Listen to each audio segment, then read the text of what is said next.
There's something particularly soul-crushing about watching your long-awaited vacation plans crumble before your eyes, especially when you're standing in your boss's office, being told that the time off you requested 6 months ago and had approved in writing was suddenly impossible to accommodate.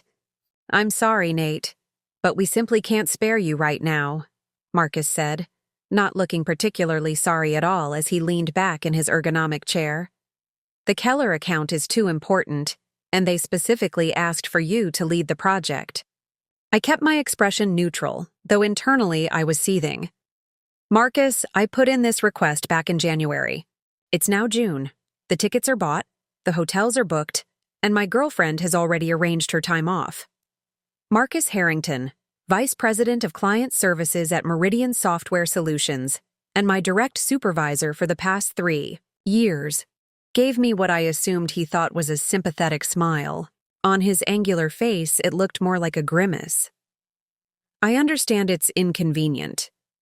"It's more than inconvenient," I interrupted, something I rarely did. "It's a significant financial loss and a major personal disappointment. This trip has been planned for a year. Emma and I are meeting her parents in Italy. They're flying in from Australia." Marcus steepled his fingers, signaling he was about to deliver what he considered his final word on the matter. "Nate, you're our best project manager. The Keller account could mean an 8-figure contract for Meridian. Surely you understand the position I'm in." I did understand his position. Marcus was under pressure from our CEO, Richard Covington, to land the Keller account at all costs. Richard, in turn, was desperately trying to boost the company's valuation before the next investor meeting. Meridian had been treading water financially for the past 2 years, and rumors of a potential acquisition were growing louder. The next morning, I arrived at the office 45 minutes early to find the parking lot already filling up. Clearly, the mandatory meeting had sparked enough curiosity that people were showing up well ahead of schedule. In the lobby, small groups of employees clustered together, exchanging theories about what the announcement might be. I nodded to several colleagues as I made my way to the elevator, careful to maintain a neutral expression despite knowing far more than they did. "Hey, Nate!" Jordan called, jogging to catch up. "Any insider info on what's happening? Marcus must have given you some hint." I shook my head, feeling a twinge of guilt at the deception. "Nothing concrete. Just the usual corporate meeting about synergizing our paradigms or whatever." Jordan laughed. "Yeah, right. The executive team was here until midnight. Something big is happening." He lowered his voice. "Acquisition rumors are flying. Priya? Heard from someone in accounting that they were pulling financial reports all day yesterday. Interesting," I managed, relieved when the elevator arrived to end the conversation. By 8:45, the main conference room was packed beyond capacity, with people standing along the walls and spilling into the hallway. I secured a spot near the back, wanting to observe reactions rather than be in the spotlight. The executive team was conspicuously absent, presumably in a pre-meeting huddle somewhere. At precisely 9, Richard Covington strode in, followed by Marcus and the rest of the leadership team. Richard's face was a carefully composed mask, but the tight set of his jaw betrayed tension. Marcus looked pale, his usual confident demeanor noticeably diminished. Richard took his position at the front of the room, waiting for the murmuring to subside before speaking. "Good morning, everyone. Thank you for your prompt attendance."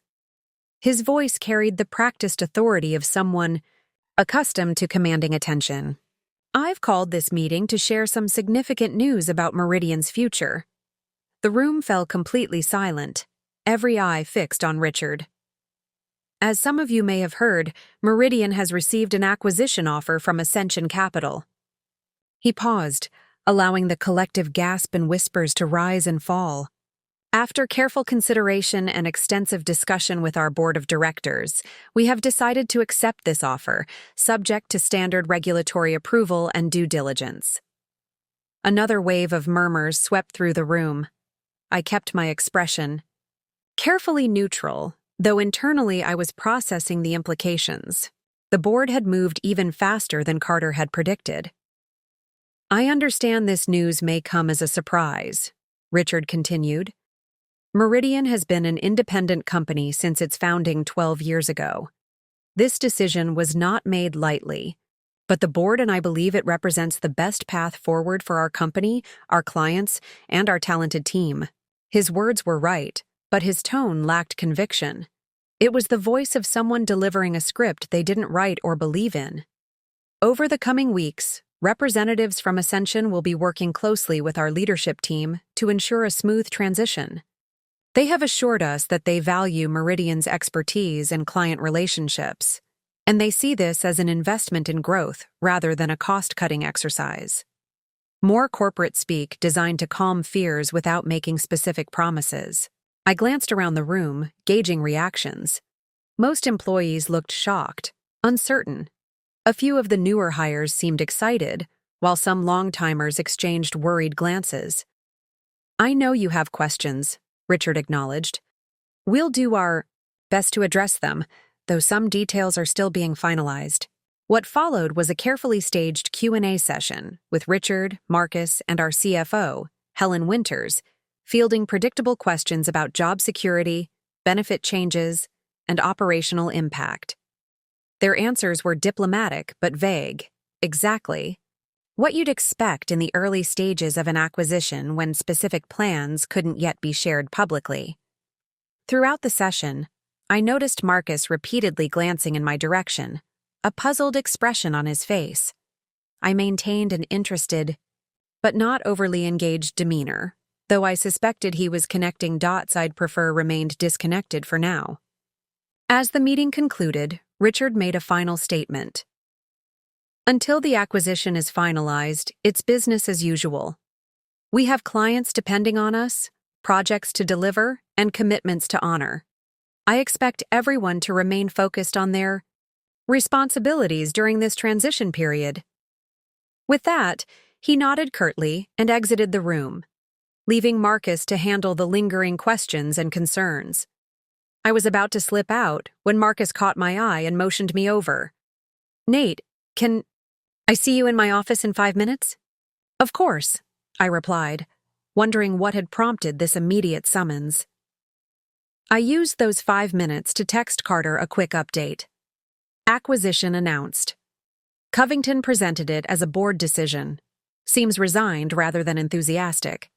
Staff reaction mixed, but generally cautious. His response came immediately. As expected, Jennifer and I will be on site tomorrow to begin transition discussions.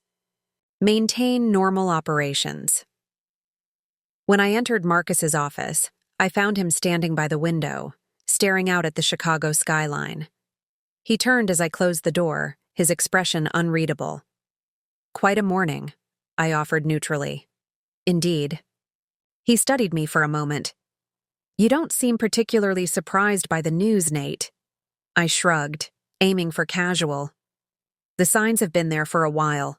Stagnant growth, increasing competition, Richard's focus on short-term metrics. An acquisition makes sense as an exit strategy for the investors.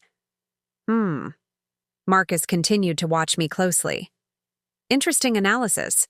Almost as if you've been thinking about this possibility specifically. My pulse quickened slightly. I pay attention to business realities. We all should. Carter Reynolds, Marcus said abruptly. Know him? The direct question caught me off guard. We've met, I admitted, seeing no benefit in lying about something easily verified. At an industry conference last year. Funny coincidence that his firm is the one acquiring us. Marcus sat down, gesturing for me to do the same. Even funnier that Richard mentioned you by name in our emergency meeting last night. Me? I feigned surprise. Why would he do that? Apparently, when Ascension submitted their formal offer, they specifically identified you as a key employee. They wanted retained during the transition. Very unusual for a project manager to be singled out that way, don't you think? I needed to tread carefully here. I can't speak to their reasons. Maybe they were impressed with my presentation at that conference. Or maybe, Marcus said, leaning forward, there's more to the story. Richard seems to think you might have played a role in bringing this offer about. The accusation hung in the air between us. I considered denying it outright, but decided on a more nuanced approach. Marcus, I've been with Meridian for 7 years. I care about this company and its future. If Ascension values my perspective on how to strengthen that future, I'm willing to provide it.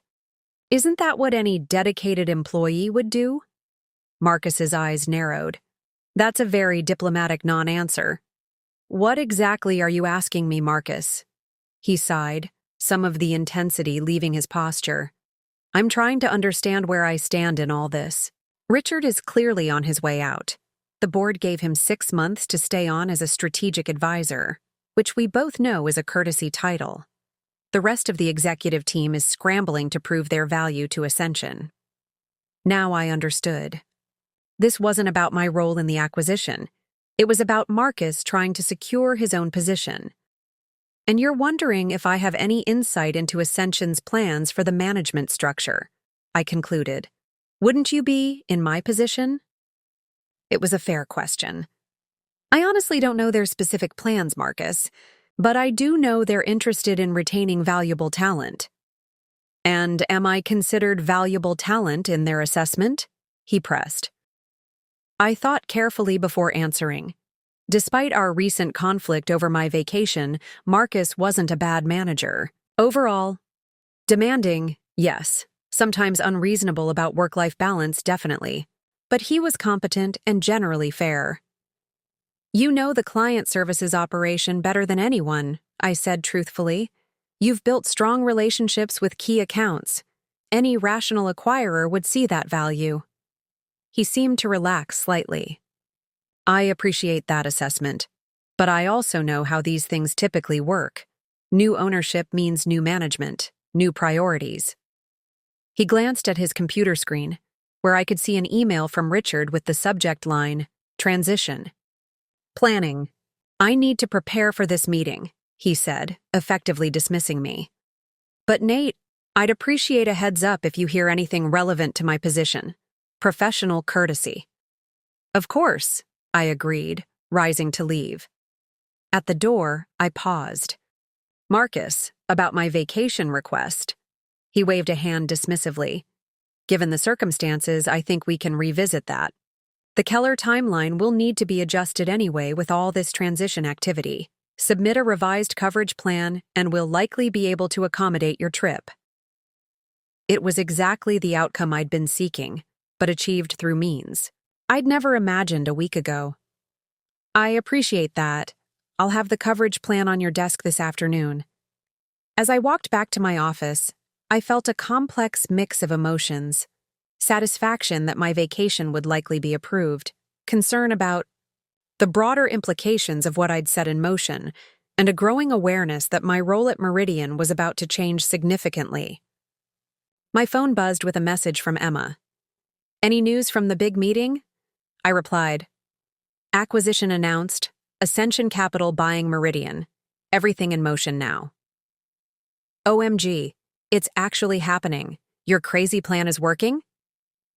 Seems that... Marcus just told me to resubmit my vacation request. He thinks it will be approved. Calling you at lunch. Need all the details. I smiled at her excitement, then turned my attention to drafting the vacation coverage plan. While doing so, I received a calendar invitation from Jennifer Zhao at Ascension for a meeting tomorrow afternoon. Transition. Planning. Key personnel. The attendee list included only me, Jennifer, Carter, and someone named Diane Lowell, Ascension's chief people officer. Interesting that no one from Meridian's current leadership was included. This suggested Ascension was already making decisions independently of Richard's team, a typical approach in acquisitions where existing management might be resistant to change. The rest of the day passed in a blur of meetings, conversations, and speculation. Everyone wanted to discuss the acquisition, share theories, or express concerns about what might change. I maintained a carefully balanced position of informed but not insider, concerned but optimistic. Exactly what you'd expect from a dedicated employee processing the news like everyone else. By the end of the day, as promised, Marcus had provisionally approved my vacation request, pending final review of my coverage plan. The irony wasn't lost on me. The problem that had triggered this entire chain of events was resolving itself almost as an afterthought amid the larger corporate drama. That evening, I met Emma for dinner at our favorite Italian restaurant, where I filled her in on all the developments. "So let me get this straight," she said, twirling pasta on her fork. "You were denied vacation time, decided to facilitate a corporate takeover in response, and now you've not only got your vacation approved, but you're potentially being positioned for a promotion in the new company structure." Put that way, it did sound rather extraordinary. "That's the simplified version, yes." Emma shook her head in amazement. "I'm dating a corporate Machiavelli." "Hardly," I laughed. "I just connected some dots and presented an opportunity to people who were positioned to act on it. The acquisition would have happened eventually anyway. Meridian's performance hasn't been sustainable. Still, it's quite a power move." She studied me over her wine glass. "How do you feel about it? Any regrets?" I considered the question seriously. "Not regrets exactly, but I'm aware that this will create uncertainty for a lot of people I care about. Acquisitions always mean changes, and not everyone comes out ahead. But some changes are necessary," Emma pointed out. "From everything you've told me, Meridian needed new leadership and direction." "True," I acknowledged. "I believe the company will be stronger under Ascension. And selfishly, yes, I'm glad we'll be able to make our trip as planned." "Speaking of which," Emma brightened, "my parents emailed this morning. They've booked a cooking class for the four of us in Tuscany. Dad says it's at some famous chef's country villa." The mention of our trip and meeting her parents brought me back to the original purpose behind all these corporate machinations. "That sounds perfect. I'm looking forward to finally meeting them in person." "They're going to love you," Emma assured me. "Especially now that you can casually mention how you orchestrated a multi-million-dollar corporate acquisition just to keep your vacation plans." I laughed. "Maybe we'll save that story for our second meeting." The next morning brought a flurry of emails and meeting requests as the acquisition news spread beyond Meridian to clients, partners, and competitors. Richard sent a company-wide message outlining a communication protocol for handling external inquiries, all to be directed to our PR team, which was working closely with Ascension's corporate communications department. At 10 a.m., Carter and Jennifer arrived with a small team of Ascension personnel. They set up in one of our larger conference rooms, which quickly became the nerve center for transition planning. Throughout the morning, various Meridian executives were summoned for initial discussions, emerging with carefully neutral expressions that revealed nothing about the content of those conversations. My own meeting was scheduled for 2 p.m. I spent the morning focusing on client work, particularly the Keller proposal, which remained a priority regardless of the acquisition activity. At 1:55, I made my way to the conference room, noticing the curious glances from colleagues as I passed. Inside, Carter and Jennifer were joined by Diane Lowell, a sharp-looking woman in her 50s with short silver hair and piercing blue eyes. Carter made the introductions. "Nate, this is Diane Lowell, our Chief People Officer. Diane, Nathan Turner, the project manager I mentioned." "The one who orchestrated this whole situation because his vacation request was denied?" Diane said with a hint of amusement. "Your reputation precedes you, Mr. Turner." I felt my face warm slightly. "That's a rather simplified characterization of the situation." "But essentially accurate," Carter interjected. Though to be fair, Nate also presented a compelling business case for why Meridian would be a valuable addition to our portfolio. "Indeed," Diane nodded. "And now we need to determine where you fit in the restructured organization." Jennifer opened a laptop displaying an organizational chart. "We've been reviewing Meridian's current structure and identifying key positions and personnel. Based on our preliminary assessment and your obvious familiarity with the company's operations, we see an opportunity for you to take on a more significant role. What kind of role? I asked. We're creating a new position, Carter explained. Director of Client Operations. You would oversee all project management activities, client relationship, management and delivery operations. Essentially, you'd be responsible for ensuring the successful execution of Meridian's core business while we integrate the company into Ascension's portfolio. It was a substantial promotion from my current position, approximately 2 levels, up in the organizational hierarchy. That's a significant change. Yes, it is, Diane agreed. It also comes with appropriate adjustments to compensation and benefits. She slid a document across the table. This outlines the proposed terms, including salary, bonus structure, equity participation, and other particulars. I glanced at the numbers, trying not to let my surprise show. The base salary alone was nearly double my current compensation, with potential bonuses that could add another 40% annually. This is generous, I acknowledged. But I have to ask, why me? Meridian has several experienced directors who know the operation well. Several reasons, Jennifer replied. First, you've demonstrated a clear understanding of Meridian's strengths and weaknesses in a way that aligns with our assessment. Second, you have strong relationships across the organization that will be valuable during the transition. And third, frankly, you were willing to take action when you saw problems. That's the kind of initiative we value. Also, Carter added with a slight smile, you've shown you care enough about work-life balance to take rather extraordinary measures to protect it. That perspective will be important as we reshape Meridian's culture. I wasn't entirely sure if that was a compliment or a gentle jab at the circumstances that had brought us here, but I nodded acknowledgement. I appreciate the opportunity, I said carefully. But I'd like to understand more about your vision for Meridian's future before committing to a new role. Fair enough, Carter agreed. Big picture.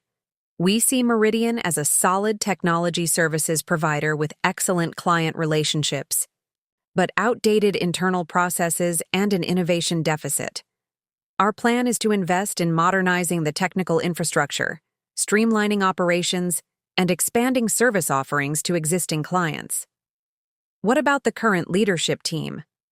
I asked. I know Marcus has been concerned about his position. The 3 Ascension executives exchanged glances before Jennifer responded. We're still evaluating the executive team. Some will likely remain in reconfigured roles. Others may not fit the new direction. And Richard? I pressed, curious about the fate of the CEO who had built Meridian from the ground up. Richard Covington will be transitioning out after a 6-month advisory period, Carter stated flatly. That was part of the acquisition agreement. He's been compensated appropriately for his founding role and leadership.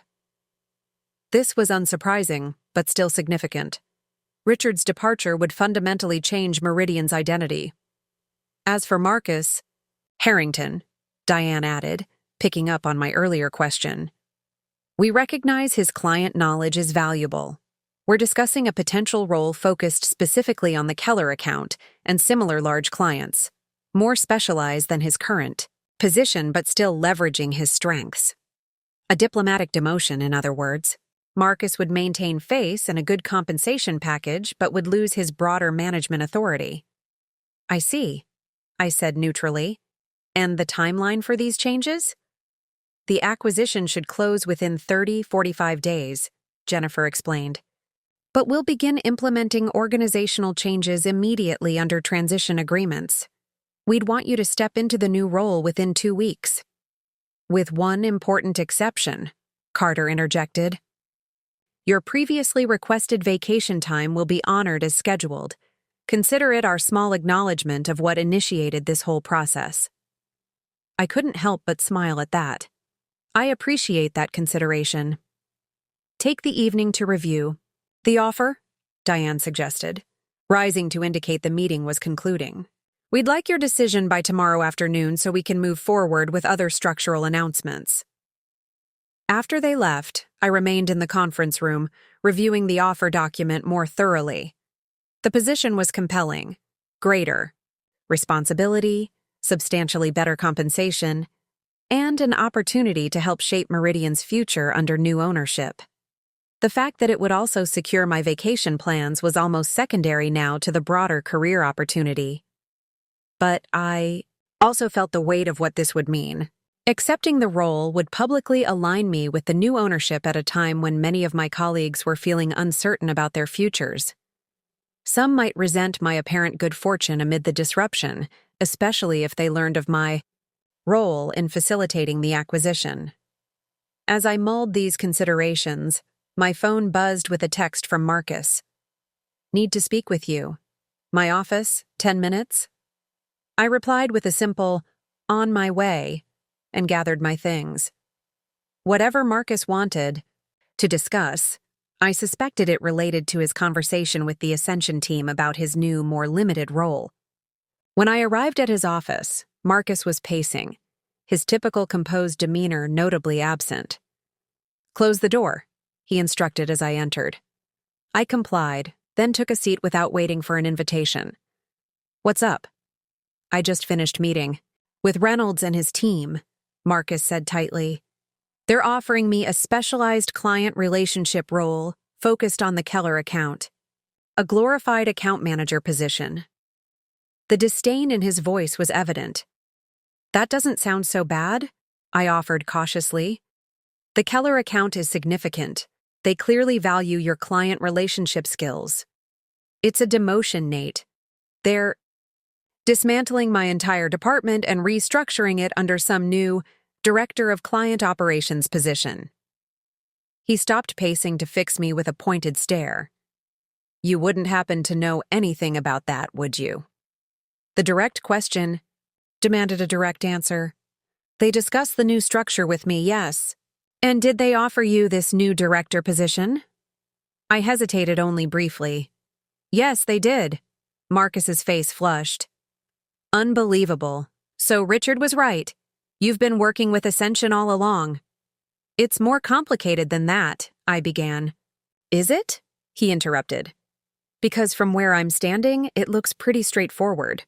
I deny your vacation request, and suddenly Ascension Capital is buying the company and offering you a promotion while demoting me. Quite the coincidence. Put that way, it did look suspicious. Marcus, the acquisition is happening because Meridian has been underperforming for years. The board voted unanimously to accept Ascension's offer because it was in the best interest of the company and its shareholders." "Save the corporate speak," he snapped. "Did you or did you not contact Ascension after I denied your vacation request?" There was little point in denying it now. I reached out to Carter Reynolds, yes, but Ascension would only pursue the acquisition if it made business sense, which, clearly, it did. Marcus shook his head in disbelief. "All this because you couldn't miss one project for your precious vacation. Do you have any idea how many people's lives you've disrupted? How many careers might be affected?" His accusation stung, partly because it contained a kernel of truth. "This isn't just about my vacation, Marcus. It's about years of mismanagement, burned-out employees, and missed opportunities. Meridian needs new leadership and direction. You know that as well as I do. And you appointed yourself the arbiter of when and how that change should happen," he countered. "Playing with people's livelihoods to serve your personal agenda. That's not fair," I protested. "Ascension plans to grow Meridian, not gut it. Most employees will benefit from more rational management and better resources." "Most," Marcus repeated, "but not all. Not me, apparently." I sighed, recognizing his hurt pride beneath the anger. "Your role is changing, yes, but you're still valued for your client relationships. That's more than many executives retain after an acquisition." He was quiet for a moment, studying me with new eyes. "I never would have expected this from you, Nate. You've always seemed so straightforward." "I am straightforward," I insisted. "I've never played office politics or undermined colleagues. But when an unreasonable decision threatened something important to me and highlighted broader problems with Meridian's management approach, I took action. I'm not apologizing for that. Marcus let out a short, humorless laugh. Well, congratulations on your promotion, Director Turner. I hope your trip to Italy is everything you dreamed it would be. The sarcasm was biting, but I refused to be baited into an argument that would only worsen our working relationship, which would need to continue at least through the transition period. Thank you, I said simply, rising to leave. And Marcus, for what it's worth, I did advocate for your value to the organization during my discussions with Ascension. Your client knowledge is genuinely important to Meridian's future success.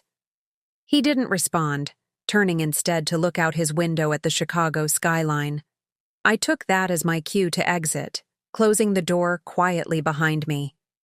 The encounter with Marcus left me unsettled as I returned to my office. While I believed in the broader benefits of the acquisition for Meridian as a whole, I couldn't dismiss the personal impact on individuals like Marcus, whose positions and authority would be diminished in the reorganization. Was I responsible for those consequences? Partially, yes. I had initiated the chain of events that led to this moment. But Meridian's underlying problems predated my actions, and an ownership change would likely have happened eventually regardless of my involvement. These rationalizations provided some comfort, but didn't entirely absolve the weight of responsibility I felt. As I considered the director position offered by Ascension, I realized that accepting it would mean embracing that responsibility more fully. Not just for my own career advancement, but for helping guide Meridian through a challenging transition in a way that minimized negative impacts on my colleagues. By the time I left the office that evening, my decision was made. I would accept Ascension's offer, but with certain conditions of my own to ensure that the restructuring was handled as humanely and transparently as possible. The next morning, I requested a brief meeting with Carter, Jennifer, and Diane to discuss my response to their offer. I'm prepared to accept the Director of Client Operations position, I began, once we were seated in the same conference room as yesterday. But I have a few requests I'd like to discuss. Carter nodded encouragingly. We're listening. First, I want to be directly involved in the restructuring decisions for my department. No layoffs or role changes without my input. That's reasonable, Jennifer agreed. As department head, you would naturally be part of those decisions. Second, I want a commitment to professional development resources for the team. If we're modernizing processes and technologies, people need support to adapt and grow their skills. Diane made a note. We typically allocate transition funds for exactly that purpose. I don't see an issue there. Third, I continued, I'd like to establish a clear transition timeline that gives people adequate notice of any significant changes to their roles or reporting structure. Also standard practice, Carter assured me. What else? I hesitated before voicing my final request. I'd like to revisit Marcus Harrington's position in the new structure. This raised eyebrows around the table. In what way? Jennifer asked cautiously. Marcus has valuable client knowledge and strong project management skills. I believe he could be more effectively utilized than in the specialized account manager role you've proposed. Carter leaned forward. You're advocating for the person who denied your vacation request and triggered this whole situation? That's unexpected. I'm advocating for what makes business sense, I replied. Marcus has flaws as a manager, particularly around work-life balance issues. But he's excellent with clients and understands our delivery methodology better than anyone. I'm suggesting a role that leverages those strengths while addressing the weaknesses. What specifically did you have in mind? Diane asked.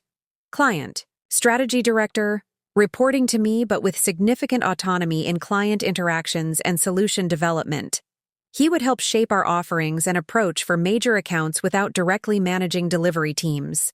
The three executives exchanged glances, having one of those silent conversations that senior leaders often conduct in meetings.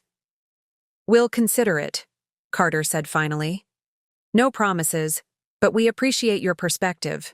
It shows maturity to advocate for someone who hasn't always supported you. This isn't about personal feelings, I explained. It's about building the strongest possible organization going forward. That should be the criterion for all our decisions during this transition. Jennifer smiled approvingly. That's exactly the attitude we hope to see from you, Nate. It confirms our assessment that you're ready for this elevated role. With that, I formally accepted the position, signing the offer document they had prepared.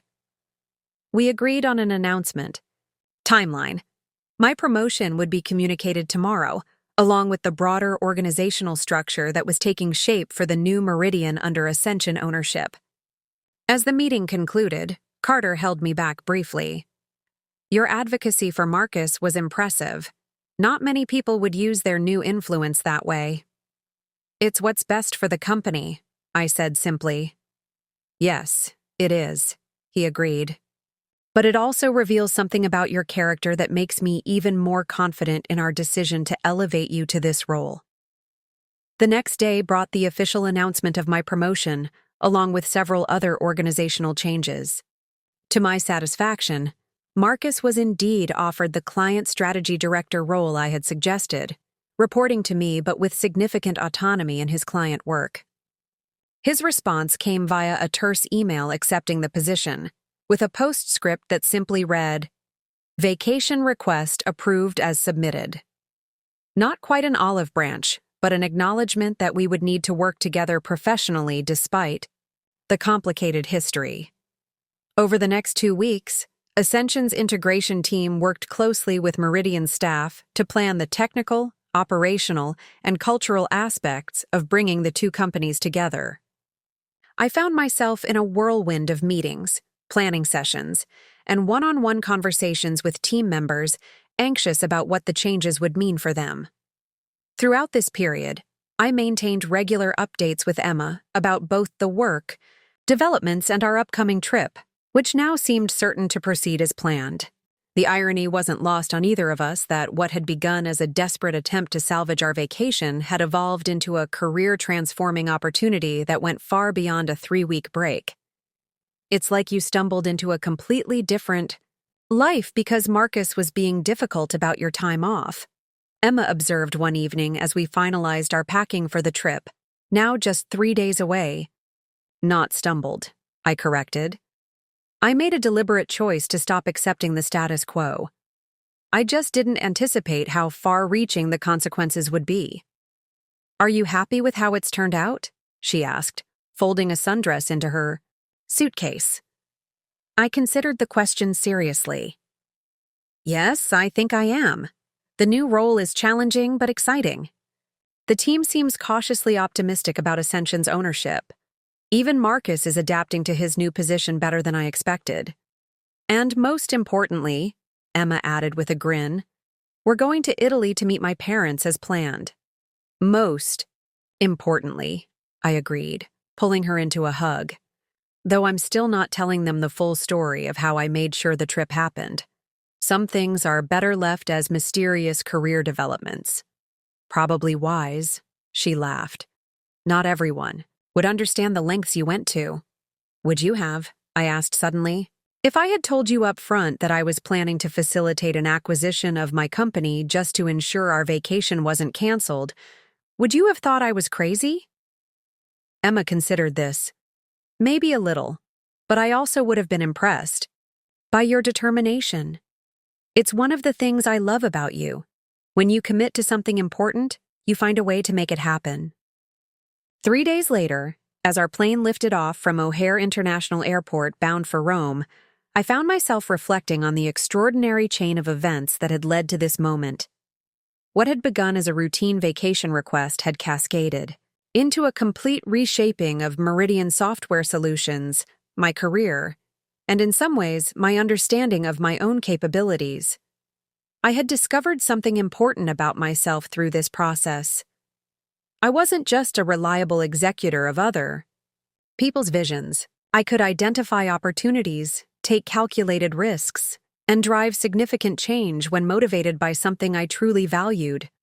As Emma dozed on my shoulder and the lights of Chicago receded below us, I smiled at the absurdity and wonder of it all. My boss had denied my vacation request, so I had effectively bought the company. And somehow, against all odds, it had worked out better than I ever could have imagined. Chapter 3. The Aftermath. 3 weeks in Italy passed like a beautiful dream. Emma's parents, Margaret and Robert Fletcher, were as warm and engaging in person as they had been on our video calls. We spent the first week in Rome, exploring ancient ruins and consuming unconscionable amounts of pasta and wine. The second week took us through Florence and the Tuscan countryside, including the promised cooking class at a renowned chef's villa. Our final week was split between Venice and the Amalfi Coast, a perfect blend of cultural immersion and relaxation. Throughout the trip, I checked email only occasionally, having established clear expectations with my new team about minimizing interruptions. Jennifer and Carter had been true to their word about respecting my vacation time, with only a handful of truly urgent matters requiring my input. The cooking class proved to be a particular highlight, not just for the culinary education, but for the deeper conversation it facilitated with Emma's parents. As we kneaded pasta dough in the sunlit Tuscan kitchen, Robert asked about my recent promotion. "Emma tells us you've had quite the career advancement recently," he said, his Australian accent more pronounced after several glasses of the villa's excellent wine. "Director of Client Operations sounds impressive." "It's been an unexpected but welcome change," I acknowledged, carefully measuring truffle oil for the sauce we were creating. Our company was acquired, and the new ownership saw an opportunity to restructure in a way that aligned with my skills. "Quite fortunate timing with this trip," Margaret observed with the perceptiveness that Emma had clearly inherited. "I remember Emma mentioning concerns about whether you'd be able to join us." I caught Emma's amused glance from across the kitchen. "Yes, there were some scheduling challenges initially. Fortunately, the acquisition helped resolve those." Robert laughed. "In my experience, corporate acquisitions usually create more problems than they solve. You must be very good at what you do to have benefited from such a transition." "Or very calculating," Emma murmured with a mischievous smile, low enough that only I could hear. I shot her a warning look that dissolved into a grin.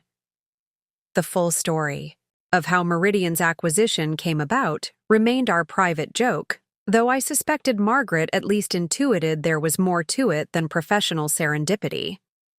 As we savored the meal we'd prepared together on the villa's terrace overlooking rolling vineyards, I found myself genuinely connecting with Emma's parents. Robert's dry humor and Margaret's thoughtful insights made it easy to see where Emma got her balanced perspective on life. They asked intelligent questions about my work, shared stories of their vineyard in Australia, and showed genuine interest in our life together in Chicago. By the end of the evening, as we sipped digestives under a canopy of stars, Robert raised his glass in a toast. "To Nate, welcome to the family, son. Anyone who crosses an ocean to meet us can't be all bad. Even if his methods are occasionally unorthodox," Margaret added with a knowing smile that made me wonder exactly how much Emma had shared with her mother. The genuine acceptance in their words touched me deeply. This trip, which had seemed so critically important that I'd taken extraordinary measures to ensure it happened, had indeed been worth every effort. Meeting Emma's parents in person, experiencing her cultural heritage together, and cementing our relationship in this way felt like an of that changed the fact that I was about to destroy my relationship by canceling a trip to meet my girlfriends' parents for the first time. A trip that had been meticulously planned around their rare break from running their vineyard in South Australia. "The request was approved," I said, pulling out the email from HR confirming my vacation time. "I've arranged coverage for all my projects. Jordan and Priya are fully briefed and can handle anything that comes up with my existing clients." Marcus waved away my objections. "That was before we knew about the Keller opportunity. Sometimes in business we have to adapt to changing circumstances." He leaned forward, his voice dropping to what he probably thought was an encouraging tone. Look, there will be other vacations, but opportunities like the Keller account don't come along every day. This could mean a significant bonus for you if we land it. I'd heard similar promises before. At 34, I'd been with Meridian for 7 years, working my way up from junior project manager to senior team lead. In that time, I'd postponed or canceled 3 vacations, worked countless weekends, and routinely put in 60-hour weeks during crunch times. The promised bonuses and advancement opportunities had materialized only partially and always with new strings attached. Marcus, I've never asked for special treatment. I've always been a team player. But this time, I really need you to honor the approval that was already given. His expression hardened. I'm afraid that's not possible, Nate. The decision has been made at the executive level. Richard himself asked for you on this project. Of course he did. Richard Covington knew exactly who I was. The guy who never said no, never pushed back, never prioritized his personal life over the company's needs. The perfect corporate soldier, until now. I understand, I said finally, standing up. I'll need to make some calls. Marcus's relief was palpable. I knew you'd see reason. We'll make it up to you, I promise. Maybe we can look at rescheduling for the fall? I didn't bother responding as I left his office, my mind already racing with calculations and possibilities that had nothing to do with rescheduling a vacation. Back at my desk, I closed the door to my small office and took several deep breaths. Then I called Emma. Hey, how did it go? Did you remind him the time was already approved? Emma's voice was hopeful. At 32, she was a successful architectural designer who had recently been promoted to associate at her firm. We'd met 3 years ago at a charity auction where we'd both bid on the same painting and decided to share it, alternating custody every 6 months. It was the kind of meet-cute story her parents had loved when we told them over a video call, last Christmas. He said no, I replied, the weight of those 3 words settling heavily between us. Apparently, it's come down from Richard himself. They need me for the Keller pitch. The silence on the other end spoke volumes. I'm so sorry, Em. I know how important this trip is. I've been looking forward to meeting your parents in person for months. They've changed their entire harvest schedule to make this work, Nate, she said quietly. Mom has been planning this Italian tour for years. We can't reschedule for the fall or next year or whenever Meridian decides to finally give you a break. I know, I said, rubbing my temples where a headache was forming. I'm going to figure something out. Like what? You've been trying to figure something out with that company for years. They take and never give back. The frustration in her voice was justified. She'd witnessed firsthand how Meridian consistently encroached on my personal time, how the promised work-life balance was nothing but a recruitment slogan. This time is different, I said, an idea beginning to form. I need to make some calls. Can I come over tonight and we'll talk through options? Options? She sounded skeptical. Unless you're planning to quit your job in the next 3 weeks, I don't see what options we have. Trust me, I said with more confidence than I felt. I'm not giving up on this trip. After hanging up, I stared at my computer screen for several long minutes. What I was considering was either brilliant or insane, possibly both. It would require leveraging every connection I'd made over the past decade, calling in favors, and taking a significant financial risk. But for the first time in years, I felt a spark of defiance igniting inside me. Marcus and Richard had pushed too far this time, assuming I would simply fall in line as I always had before. They'd miscalculated. I opened my desk drawer and pulled out a business card I'd held onto for almost a year. Carter Reynolds, managing partner at Ascension Capital. We'd met at an industry conference where I'd presented on Meridian's project management methodology. He'd been impressed enough to invite me to lunch afterward, during which he'd made a job offer I'd politely declined. But before parting, he'd said something that had stuck with me. If you ever want to discuss other opportunities, either for yourself or for Meridian, give me a call.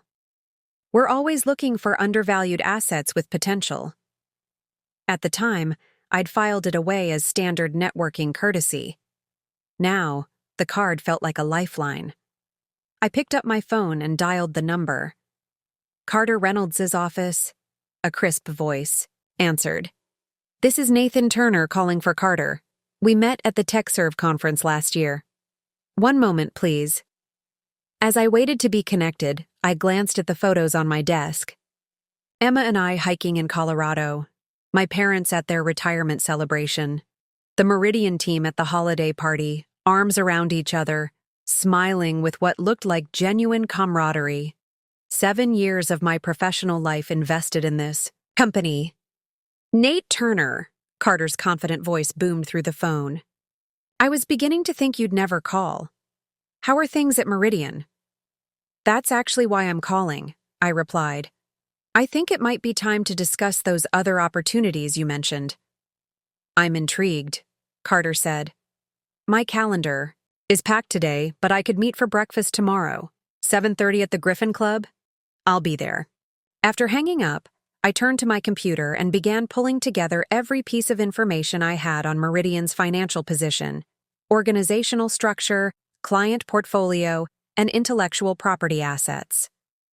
As a senior project manager, I had access to more data than most employees, though certainly not everything an investor would want to see. But I had something potentially more valuable than complete financial records. 7 years of institutional knowledge and an understanding of where the company's real value lay, as well as its vulnerabilities. By the time I left the office that evening, I had compiled a comprehensive overview of Meridian software solutions that painted a clear picture. A fundamentally sound company with strong technical capabilities and a loyal client base, being mismanaged at the executive level and steadily losing both market share and talent as a result. It was exactly the kind of undervalued asset with potential that firms like Ascension Capital looked for. As I drove to Emma's apartment, I realized I was smiling for the first time since walking into Marcus's office that morning. What had started as one of the worst days of my professional life might just turn into the most important. Emma opened her door with red-rimmed eyes that instantly filled me with guilt. She'd been crying. Hey, I said softly, gathering her into a hug. I'm so sorry about all this. She pulled back to look at me, confusion crossing her face. You seem different. I expected you to be as devastated as I am. I'm still upset, I assured her, following her into the living room. But I think I might have a solution. Did Marcus change his mind? Hope flickered across her features. No, I said, setting down my laptop bag.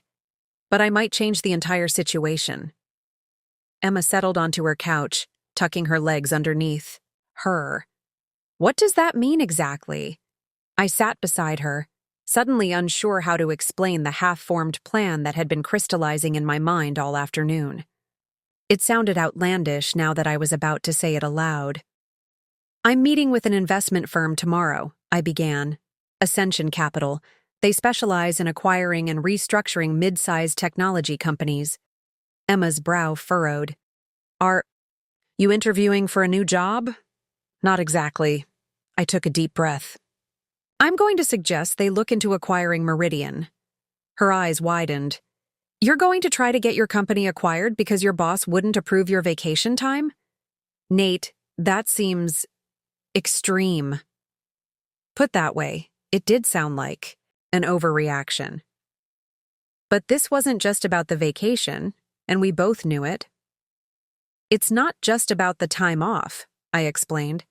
This is the culmination of years of mismanagement and broken promises. Meridian has amazing potential that's being squandered by Richard and his executive team. The company is undervalued right now, which makes it an attractive acquisition target. And how does this solve our immediate problem? Emma asked, still looking skeptical. If Ascension moves quickly, and they're known for that, they could have a deal in place within weeks. Any acquisition would mean a restructuring of management, different priorities, new policies. I leaned forward, warming to my explanation. At minimum, it creates enough chaos and transition that me taking a 3-week vacation becomes a non-issue. And at maximum, I hesitated before revealing the full extent of my thinking. At maximum, I position myself as a key employee with critical client relationships and institutional knowledge. That gives me leverage to negotiate my own terms, including immediate time off. Emma studied me with a mixture of admiration and concern. This is a side of you I haven't seen before. It's a little scary, honestly. Desperate times, I shrugged. Besides, it's a long shot. Carter might not be interested. The numbers might not work. Richard might refuse to sell. But you think it could work, she said, not a question but an observation. I think it has a chance. And right now, that's better than accepting defeat. I reached for her hand. I can't bear the thought of you having to call your parents and tell them the trip is off because my job is more important than our relationship.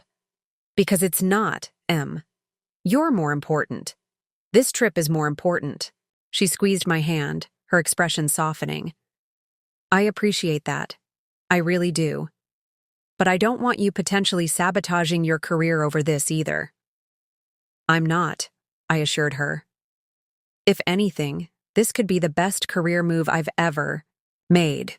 Meridian is stagnating. Everyone knows it, but no one wants to admit it.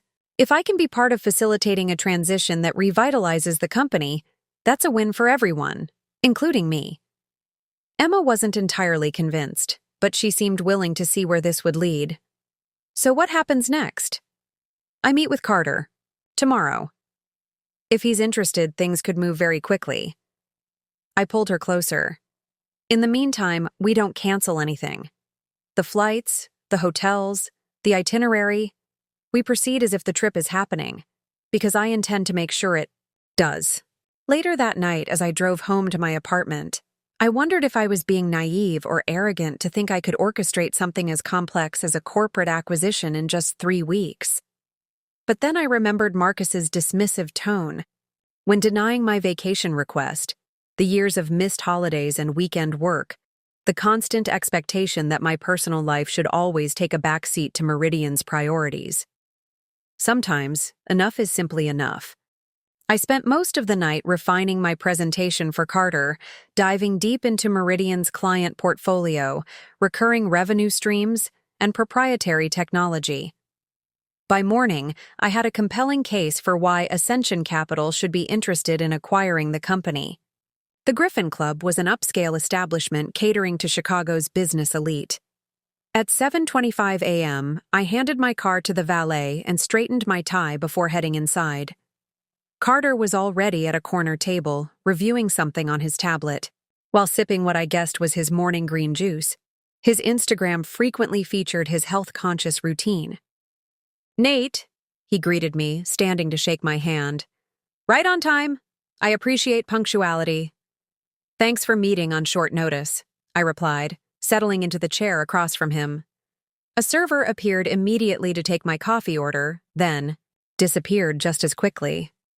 "So," Carter set aside his tablet, giving me his full attention. "You mentioned other opportunities yesterday. I'm assuming you're finally ready to consider joining Ascension's operational team. We could use someone with your project management expertise." "Actually," I said, "I had something else in mind." I removed a slim folder from my briefcase and placed it on the table between us. "I'd like to discuss Meridian Software Solutions as a potential acquisition target for Ascension Capital." Carter's eyebrows rose slightly, the private equity equivalent of shocked surprise. "Interesting pivot. Richard Covington has always struck me as someone too stubborn to sell, despite the company's obvious struggles in recent years." "Every company is for sale at the right price," I replied, "and Meridian's current valuation makes it particularly attractive right now." "And you're bringing this to me, why exactly? I assume you don't have authorization from Covington or the board." This was the delicate part. I needed to present my motivations in a way that appealed to Carter's business instincts without seeming like a disgruntled employee. "I've been with Meridian for 7 years," I said carefully. "I've watched it grow from a promising startup to a respected industry player. But for the past 2 years, we've been stagnating, losing key talent, and failing to innovate. The potential is still there, but the current leadership is focused on short-term metrics at the expense of long-term growth." Carter nodded, unsurprised by this assessment.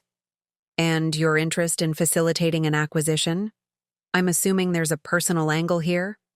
"I want to see Meridian succeed," I said, which was true. "I've invested too much of my career in this company to watch it slowly decline. Beyond that, yes, there's a timing factor that's personally important to me." I explained the situation with my vacation, Emma's parents, and Marcus's refusal to honor the previously approved time off. To my surprise, Carter chuckled. "So you're essentially trying to execute a corporate takeover to save your vacation plans? That's either the most entitled or most ambitious thing I've heard this year." "It's not just about the vacation," I clarified, though I could see the absurdity from his perspective. "This incident is symptomatic of a larger problem with Meridian's culture and leadership. The company consistently burns out its best people by prioritizing arbitrary business demands over employee well-being." Carter's amusement faded into thoughtful consideration. "Walk me through what you've put together," he said, opening the folder I'd provided. For the next 45 minutes, I presented my analysis of Meridian's position, our strongest intellectual property assets, our client retention rates, excellent despite management's shortcomings, our technical team's capabilities, and the market opportunity that Meridian was currently failing to capitalize on. Carter asked sharp, insightful questions that I answered as thoroughly as possible, noting where I had limited information due to my position. "This is surprisingly comprehensive," he acknowledged as we finished our second round of coffee. "You've obviously put significant thought into this." "I've been watching the company's trajectory for years," I explained. "This isn't an overnight analysis." "And you believe Ascension could acquire Meridian and improve its performance?" "With the right operational approach, absolutely. The key foundation is solid. The problems are almost entirely at the executive and strategic levels." Carter leaned back, studying me with newfound interest. "And where do you see yourself in this scenario, Nate? Are you looking for a finder's fee for bringing us this opportunity? A guaranteed position post-acquisition? Or is securing your 3-week Italian vacation truly the extent of your ambition here?" It was a fair question. I'd been so focused on solving the immediate problem that I hadn't fully considered my longer-term objectives. Honestly, I'd like to be part of rebuilding Meridian into what it could be. I know its strengths and weaknesses better than most. In an ideal scenario, I'd have a role in the restructured organization that allows me to help guide that transformation. Carter nodded slowly. "That could be arranged, assuming we move forward." He closed the folder and slid it back to me. "Keep this for now. I'm going to have my team conduct a preliminary analysis based on publicly available information. If it looks promising, we'll proceed to a more in-depth evaluation." "How quickly could this move?" I asked, trying not to sound too eager. "If, and this is a significant if, everything aligns, we could have an initial offer to Covington within 2 weeks." He fixed me, with a steady gaze. "But I should be clear. Ascension Capital doesn't make acquisitions to solve employee vacation problems. If we pursue this, it will be because Meridian represents a sound business opportunity for our portfolio." "Of course," I agreed. "That's all I'm suggesting. That Meridian is an undervalued asset with significant upside potential under the right management." "And the vacation timing would just be a fortunate coincidence?" Carter said with a knowing smile. "Exactly." We shook hands as we parted. "I'll be in touch within a few days," Carter promised. "In the meantime, I suggest you continue with your normal responsibilities at Meridian." The last thing we need is for Covington to get wind of this. Prematurely. Understood. As I drove to the office, I felt a curious mix of excitement and anxiety. What had started as a desperate attempt to salvage my vacation plans had morphed into something much larger. If Carter and Ascension moved forward, I would be directly involved in fundamentally changing the company I'd worked for since my late 20s. I wasn't naive about what an acquisition might mean. There would likely be layoffs, restructuring, and significant cultural changes. Some of my colleagues, people I genuinely liked and respected, might lose their jobs in the transition. Was I prepared to accept that responsibility? But the alternative was to watch Meridian continue its slow decline under Richard's leadership, with good people burning out and leaving anyway, just at a more gradual pace.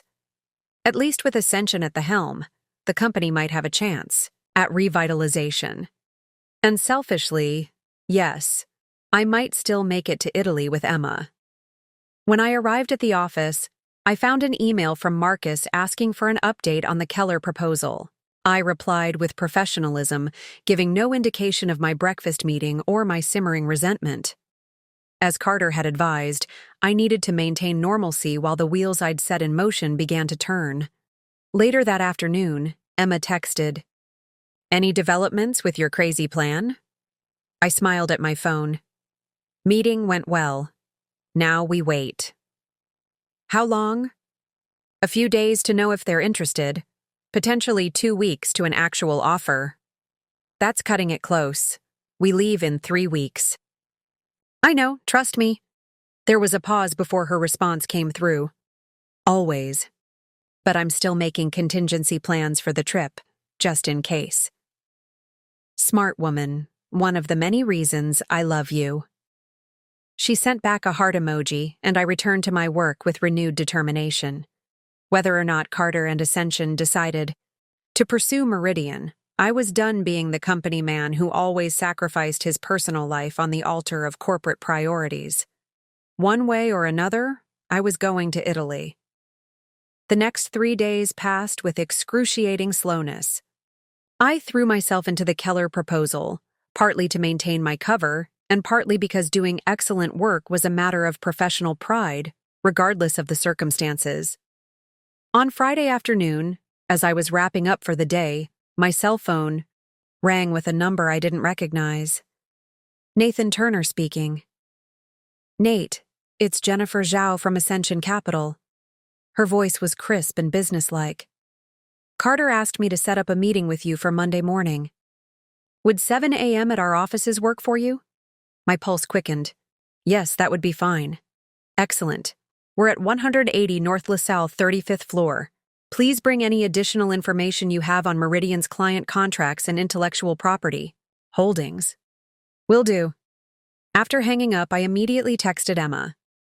"Meeting set for Monday morning. They're interested." Her response came quickly. "Keep me posted." The weekend was a strange blur of normalcy and anticipation. Emma and I had dinner with friends on Saturday, carefully avoiding any mention of potential corporate intrigue when they asked about our upcoming trip. On Sunday, I reviewed all the information I had access to about Meridian's clients and IP, preparing for whatever questions Ascension might have.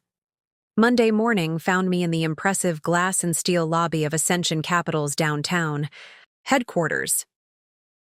After clearing security, I was escorted to a conference room where Carter waited with 3 other people. Jennifer Zhao, whom I recognized from her LinkedIn profile as Ascension's Director of Acquisitions. A silver-haired man introduced as Harold Freeman, Ascension's legal counsel, and a younger man named Tyler Wright, a financial analyst.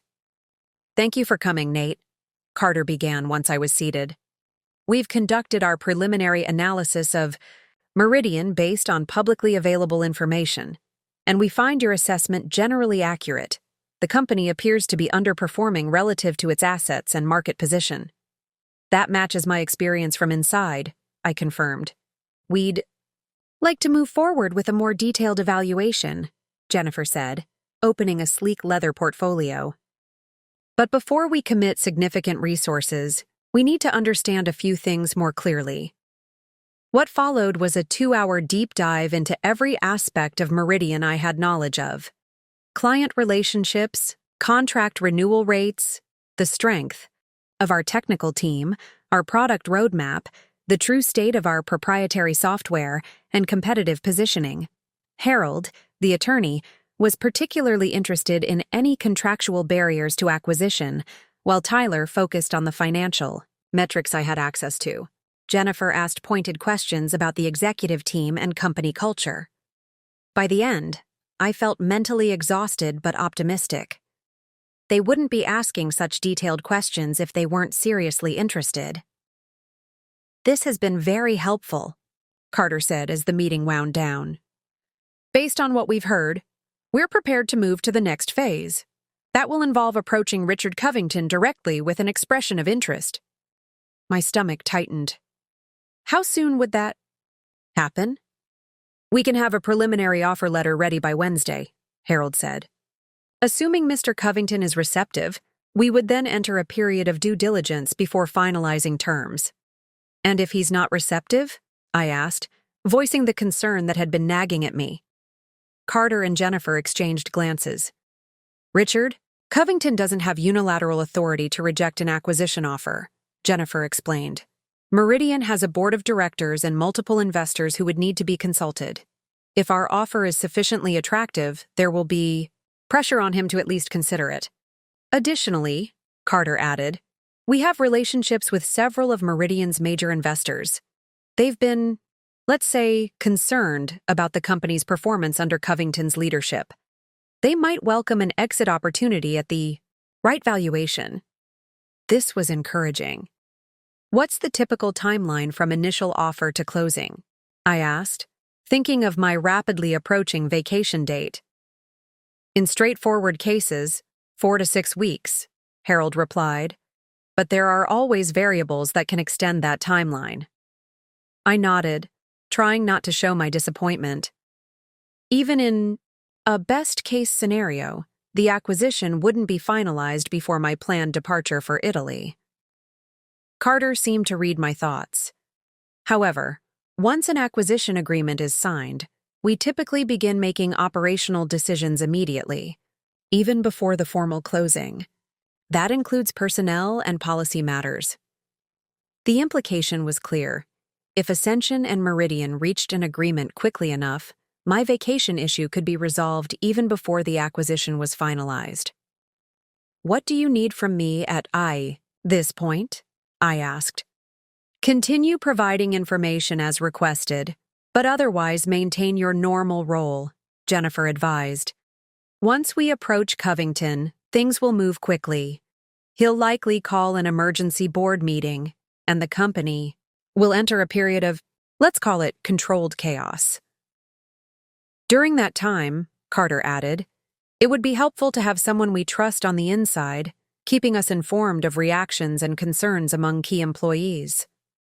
In other words, they wanted me to be their eyes and ears once the offer became public, a role that would put me in an ethically complicated position with my colleagues. "I understand," I said carefully. "I'm happy to provide perspective on how the potential acquisition is being received. But I won't spy on my coworkers or undermine the company's operations during the transition." Carter smiled approvingly. "Well said. We don't want a spy, Nate. We want an honest broker who can help us understand the human element of the organization we're considering acquiring. That includes identifying key talent we should work to retain." This felt like a more acceptable framing of the role, though I remained aware of the delicate line I would be walking. As the meeting concluded, Carter walked me to the elevator. "We'll be in touch soon with next steps. In the meantime, I suggest you start thinking about what role you might want in the restructured organization." "I'll give it some thought," I promised. "And Nate," he added as the elevator doors opened, "I would strongly recommend booking refundable options for your trip where possible. Even with everything proceeding optimally, timing will be tight." I nodded my understanding as the doors closed between us. Back at Meridian, I found the office buzzing with unusual energy. As I passed the main conference room, I noticed Richard Covington himself holding court with the executive team, including Marcus. Through the glass walls, I could see animated discussions happening around a presentation display showing what looked like financial projections. Curious, I stopped by Jordan's desk. As a fellow project manager, he often had insight into company developments before they were officially announced. "What's going on?" I asked casually, nodding toward the conference room. Jordan leaned in, conspiratorially. "Apparently there's a potential new investor interested in Meridian. Richard's been locked in there with the leadership team since early this morning." My heart skipped a beat. "New investor? Did you hear who?" "No details yet, but the rumor is it's a major player. Could be good news for all of us if it means more resources and maybe some actual bonuses this year." "Maybe," I agreed, my mind racing. Had Ascension already made a move? They had indicated they would approach Richard on Wednesday, not Monday. Unless their interest in Meridian was even stronger than they'd let on, prompting them to accelerate their timeline. I continued to my office, closing the door behind me. Within minutes, my cell phone buzzed with a text from Carter. "Covington knows.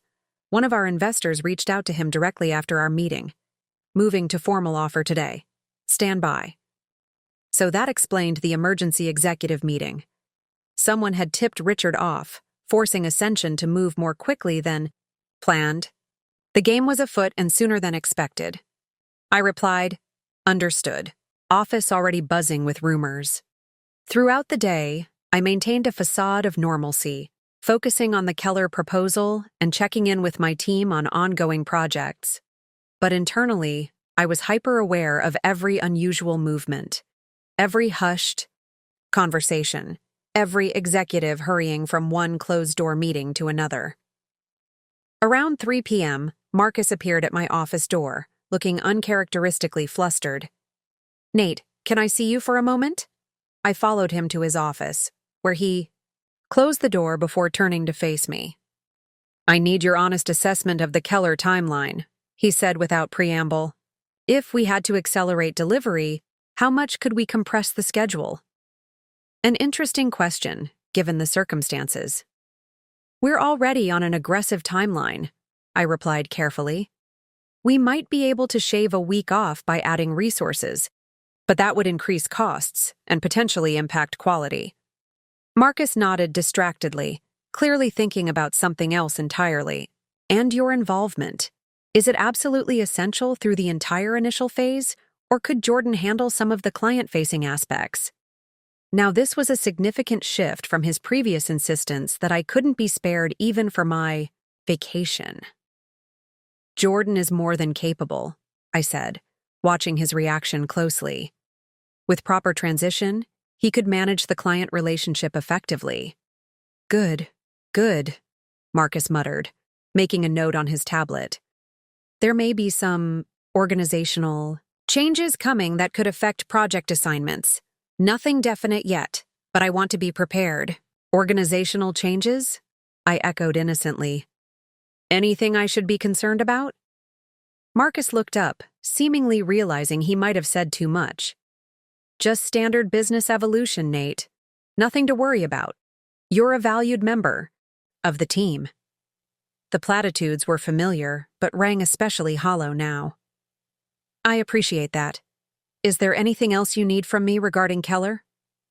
"Not at the moment. Just stay flexible. Things might move quickly in the coming days." As I returned to my office, I couldn't help but smile slightly. Marcus's sudden willingness to consider alternatives for the Keller project suggested he was already preparing for potential restructuring, perhaps even trying to demonstrate his adaptability to whoever might soon become his new bosses. At 5:30 p.m., an all-staff email arrived from Richard's executive assistant. "Mandatory company meeting tomorrow at 9 a.m. in the main conference room. All employees must attend in person or via video conference. No exceptions." Within minutes, my phone rang with Carter's number. "I assume you got the meeting notice," he said without greeting when I answered. "Just now," I confirmed, keeping my voice low despite my closed office door. What's happening? Covington received our formal offer an hour ago. He's called an emergency board meeting for tonight. The company-wide meeting tomorrow will almost certainly be to announce either the acceptance of our offer or his plan to fight it. Which do you think it will be? Hard to say. Richard has a significant ego investment in Meridian, but he's not the majority shareholder. The board includes representatives from 3 venture capital firms, all of whom have been pushing for better returns. Our offer is compelling. What happens next? I asked. Be at that meeting tomorrow and read the room. If they announce the acquisition, we'll need your help identifying key personnel reactions. If Covington tries to rally the troops against us, we'll need to adjust our strategy. Carter paused. Either way, Nate, things are in motion now. There's no going back. After hanging up, I sat at my desk for several minutes, contemplating what I had set in motion. What had begun as a desperate attempt to salvage my vacation had escalated into a potential complete overhaul of the company where I'd spent a significant portion of my professional life. Did I feel guilty? A little. Many of my colleagues would face uncertainty and potential job changes because of actions I had initiated. But I also believed that Meridian had been on an unsustainable path under Richard's leadership. Perhaps this disruption, while uncomfortable in the short term, would lead to a healthier company in the long run. And selfishly, yes, I still hoped it might make my trip to Italy possible. I texted Emma before leaving the office. Major developments. Company-wide meeting tomorrow morning? Can I come over tonight to fill you in? Absolutely, she replied. Bringing dinner. Ty okay? Perfect. See you at 7. As I drove to Emma's apartment, I reflected on how quickly things had escalated. Just 1 week ago, I had been a loyal Meridian employee with vacation plans in jeopardy. Now I was a key player in what could become a contentious corporate acquisition. Whatever happened next, nothing would be the same. For Meridian, for my colleagues, or for me. The Meridian shift. After hanging up, I sat at my desk for several minutes, contemplating what I had set in motion. What had begun as a desperate attempt to salvage my vacation had escalated into a potential complete overhaul of the company where I'd spent a significant portion of my professional life. Did I feel guilty? A little.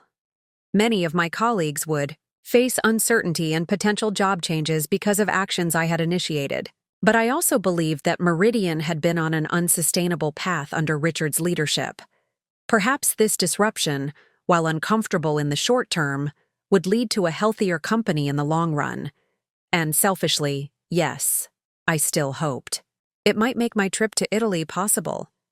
I texted Emma before leaving the office. Major developments. Company-wide meeting tomorrow morning. Can I come over tonight to fill you in? Absolutely, she replied. Bringing dinner. Ty okay? Perfect. See you at 7. As I drove to Emma's apartment, I reflected on how quickly things had escalated. Just 1 week ago, I had been a loyal Meridian employee with vacation plans in jeopardy. Now I was a key player in what could become a contentious corporate acquisition. Whatever happened next, nothing would be the same. For Meridian, for my colleagues, or for me. Chapter 2. Emma's apartment was my second home. A cozy 2-bedroom in the older part of town, it reflected her personality perfectly. Warm, eclectic, and thoughtfully arranged. The walls were covered with framed travel photos, many of which I'd taken on our various adventures together.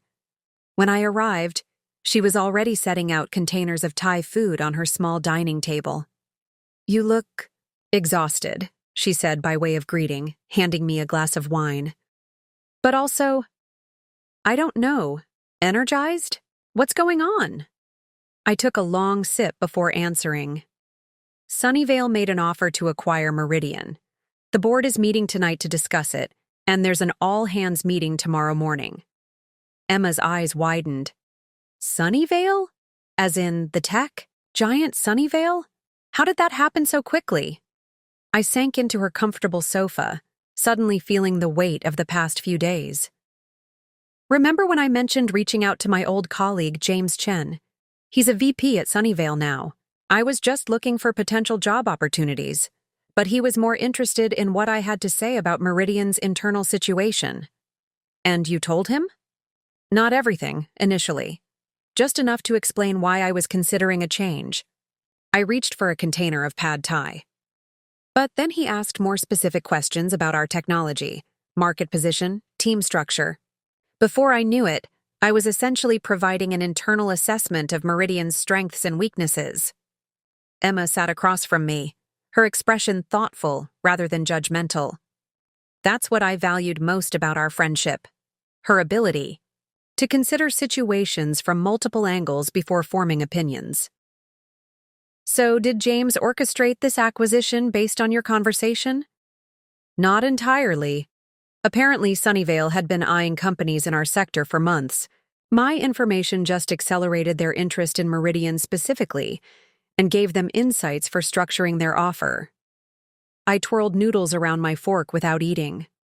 Sarah from HR called me this afternoon. The board received the offer letter this morning. How did Sarah know you were involved? James mentioned me in his preliminary discussions with our board chair.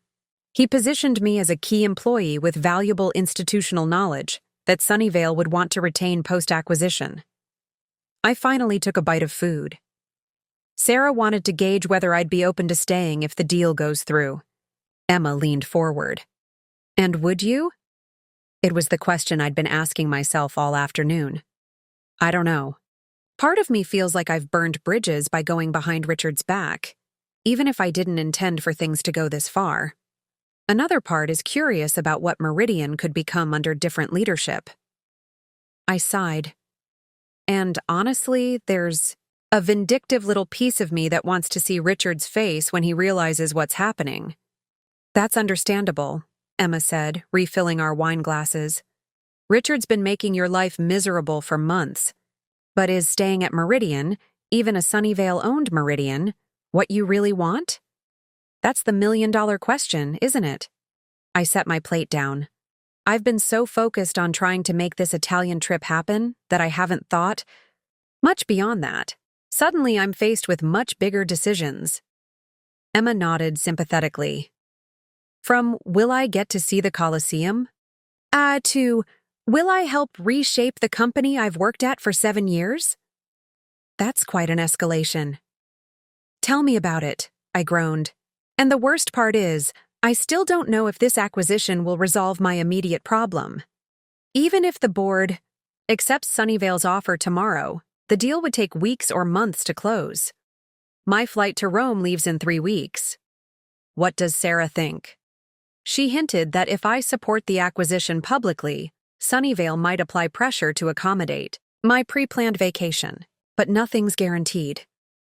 I rubbed my temples, feeling a tension headache forming. I've potentially upended dozens of careers, including my own, and I might still miss my dream trip. Emma was quiet for a moment, considering. Do you regret contacting James?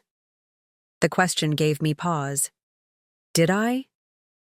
The past week had been a whirlwind of secret phone calls, forwarded internal documents, and increasingly complex ethical compromises. I had acted primarily out of frustration and self-interest, with only secondary consideration for the broader implications. I regret that I didn't think it through more carefully, I admitted. But I don't regret bringing attention to the problems. At Meridian, Richard's leadership has been driving away talent and stifling innovation for too long. Someone needed to speak up. Then focus on that, Emma advised. Whatever your initial motivations, you've created an opportunity for positive change. How you handle tomorrow's meeting and the weeks that follow will determine whether this becomes a story about corporate betrayal or courageous whistleblowing. She had a point. The narrative wasn't set in stone yet. How I positioned my involvement, both to myself and others, would shape how this chapter of my career was remembered. You're right, I said, feeling some clarity emerge from the chaos of my thoughts. I need to be strategic about tomorrow. I should emphasize the potential benefits for Meridian and its employees, not my personal grievances with Richard. Exactly, Emma agreed. And remember, you're not alone in this. I'm guessing other employees have been frustrated too, even if they haven't been as vocal about it. Definitely. The exodus of talent over the past 2 years speaks volumes. I took another sip of wine, feeling my tension begin to ease slightly. Thanks for helping me think this through. You always know how to cut through my mental noise. That's what best friends are for, she said with a smile. Speaking of which, should we still be planning for Italy as if it's happening? The Amalfi Coast Villa rental needs to be confirmed by Friday. The mention of our carefully planned itinerary, a work of art crafted over months of research and dreaming, brought both longing and anxiety. Let's wait until after tomorrow's meeting. I should have a better sense of where things stand by then. We spent the rest of the evening reviewing our Italian plans: the cooking class in Florence, the vineyard tour in Tuscany, the boat trip along the Amalfi Coast, allowing ourselves to temporarily escape the corporate drama awaiting me the next day. It was exactly the mental reset I needed. As I drove home later that night, my phone buzzed with a text from a number I didn't recognize. This is James Chen. Board meeting just concluded. Call me when you can. My heart raced as I pulled into a parking lot to return the call. James answered immediately.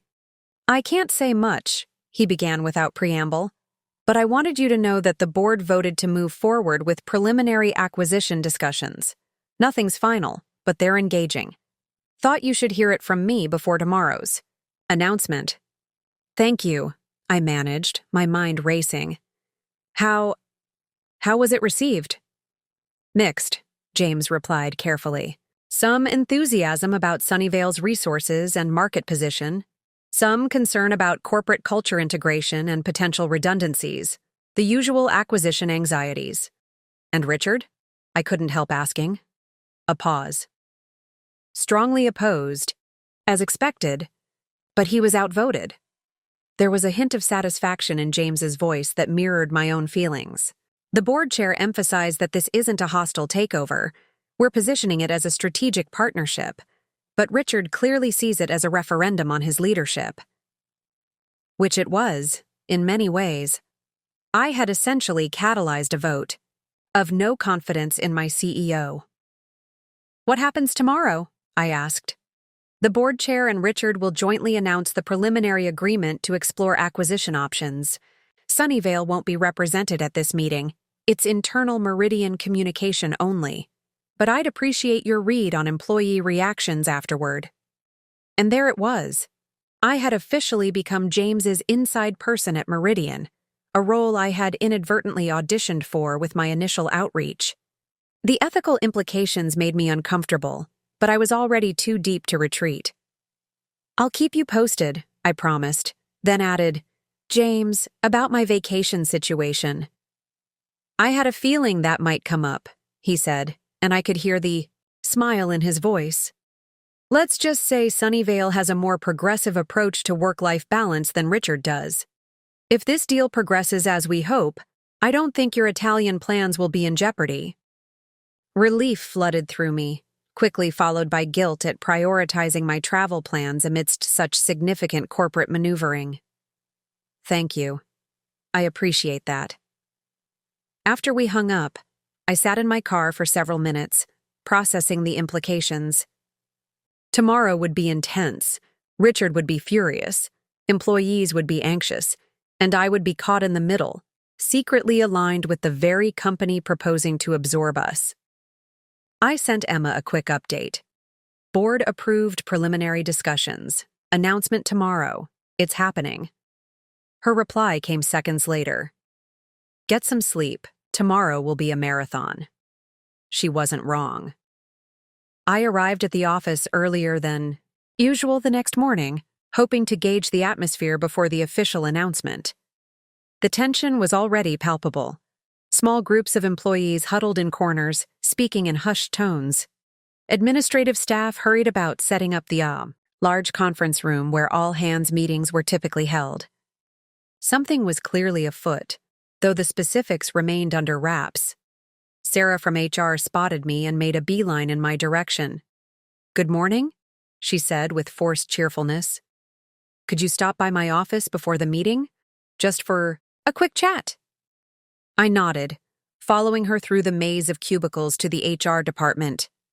Once inside her office, she closed the door and dropped the chipper facade. "The board has requested that you sit in the front row during today's announcement," she said without preamble. "Richard doesn't know about your involvement with Sunnyvale, and the board chair thinks it's best to keep it that way for now. But they want you visible and available for questions about Meridian's operations and culture after the initial announcement." So I was being positioned as a resource, not an instigator. Interesting. "Of course," I agreed. "Any guidance on what I should say if asked directly about my connection to James Chen?" Sarah considered this. "Acknowledge that you know him from his time at Meridian, but don't volunteer information about recent communications unless specifically asked. The board is trying to present this as a natural strategic opportunity, not something that was facilitated by an employee." In other words, I was simultaneously being recognized for my role and asked to minimize it. Corporate politics at its finest. "Understood," I said. "Is there anything else I should know before the meeting?" Sarah hesitated. "Just be prepared for potential volatility. Richard is not taking this well. The board chair had to insist on his presence at today's announcement." That didn't surprise me. Richard had built Meridian from the ground up. Despite his recent leadership failures, having his company targeted for acquisition must feel like a personal attack. I thanked Sarah and headed to my own desk, where I found several colleagues already discussing the unusual morning meeting. "Any idea what this is about?" asked Priya from marketing. "The rumor mill is going crazy. Everything from major layoffs to a new headquarters announcement." I maintained a neutral expression. "I guess we'll find out soon enough." "I heard the board had an emergency meeting last night," added Derek from development. "That never happens unless something big is going down." Before I could respond, the office-wide intercom crackled to life. "All employees, please report to the main conference room for an important company announcement." The moment of truth had arrived. The conference room filled quickly with anxious employees. As instructed, I made my way to the front row, ignoring the curious glances from colleagues who were accustomed to seeing me in my usual spot near the back. The board chair, Eleanor Winters, stood at the podium looking composed but serious. Beside her, Richard appeared ashen, his usual commanding presence diminished by whatever had transpired in the board meeting. Eleanor called for attention as the room settled. "Good morning, everyone. Thank you for gathering on such short notice. We have an important announcement regarding Meridian's future." She paused, scanning the room. "Yesterday, Meridian received a formal acquisition offer from Sunnyvale Technologies. After careful consideration, the board has voted to pursue preliminary discussions to explore this potential partnership." A collective gasp rippled through the room, followed by a buzz of whispered conversations. Eleanor raised her hand for silence. "I want to emphasize that no final decisions have been made. We are entering a period of due diligence and negotiation. During this time, it's essential that Meridian continues to operate effectively and demonstrate the innovation and talent that attracted Sunnyvale's interest in the first place." She continued with practiced corporate speak about synergistic opportunities and complementary strengths, but few seemed to be listening. Employees exchanged worried glances, no doubt wondering what this meant for their jobs, projects, and futures. Finally, Eleanor turned to Richard. Richard would like to share some thoughts on this development. He stepped forward, and I braced myself. The look he gave the assembled employees was a complex mixture of defiance, disappointment, and barely contained anger. "As most of you know," he began, his voice tight, "I founded Meridian 15 years ago, with a vision of creating technology that would genuinely improve people's lives while maintaining our independence and core values. He paused, clearly struggling to stick to whatever script had been agreed upon. While I have reservations about this potential acquisition, I respect the board's decision to explore the opportunity. My primary concern remains the well-being of Meridian, its mission, and most importantly, its people. All of you. His gaze swept the room, briefly landing on me in the front row. I maintained a neutral expression, though my heart was racing. Did he suspect my involvement? I encourage everyone to continue focusing on your projects and responsibilities while the board evaluates this proposal. I will personally ensure that employee interests are prioritized in any discussions with Sunnyvale. It was a masterclass in saying the diplomatic thing while clearly communicating his opposition. As he stepped back, Eleanor returned to the microphone to open the floor for questions. They came rapid fire. Will there be layoffs? How long will this process take? What happens to our current projects? Will we have to relocate? Eleanor fielded most questions with practiced non-answers. It's too early to determine specifics. Employee considerations are a top priority. Operations will continue normally during the evaluation period. Then came the question I'd been dreading. Does Sunnyvale already have insider information about Meridian? It seems strange they'd make an offer out of the blue. Eleanor's composure flickered momentarily. Sunnyvale, like many large tech companies, maintains awareness of potential strategic partners in the industry. They've expressed particular interest in Meridian's proprietary algorithms and market position. She glanced in my direction almost imperceptibly. We have former Meridian employees now at Sunnyvale, who likely highlighted our company's strengths. It wasn't exactly a lie, but it definitely minimized the direct connection that had precipitated this offer. I kept my expression carefully neutral as curious glances darted around the room. After nearly an hour of questions that revealed more anxiety than was quelled by answers, Eleanor concluded the meeting. We'll provide regular updates as discussions progress. In the meantime, your department heads will meet with you to address specific concerns. Thank you for your attention and continued dedication to Meridian. As the room began to empty, Richard approached me directly, his expression unreadable. My office. Now. My stomach dropped. Had he somehow discovered my communications with James? I followed him silently, aware of curious glances from colleagues who had witnessed the terse exchange. Once inside his office, Richard closed the door and turned to face me. The board chair tells me you've been identified as a key employee in Sunnyvale's initial assessment. They specifically mentioned your institutional knowledge and technical expertise. So that was it. Not an accusation of betrayal, but curiosity about my apparent value to the acquiring company. I'm flattered, I suppose, I replied carefully. Don't be, Richard said flatly.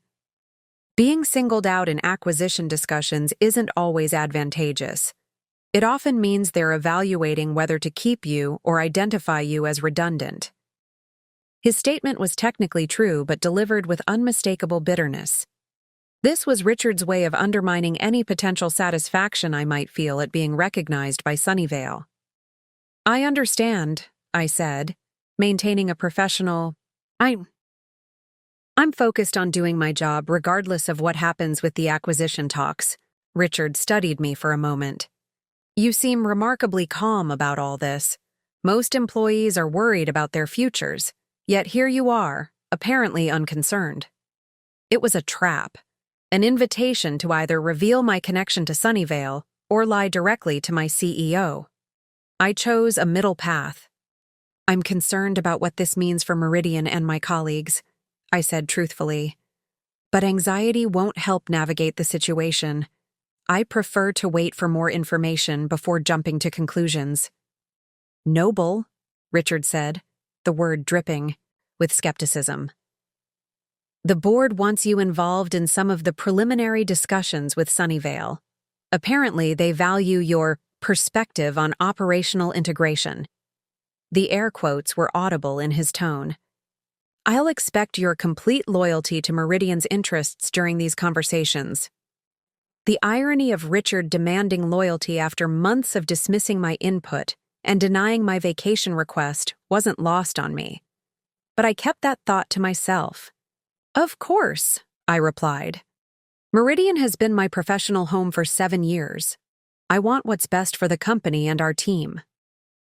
That, at least, was entirely true, even if my definition of what's best increasingly diverged from Richard's. Vision. He nodded curtly. You'll be included in the first formal meeting with Sunnyvale's transition team next week. Until then, keep your team focused and productive.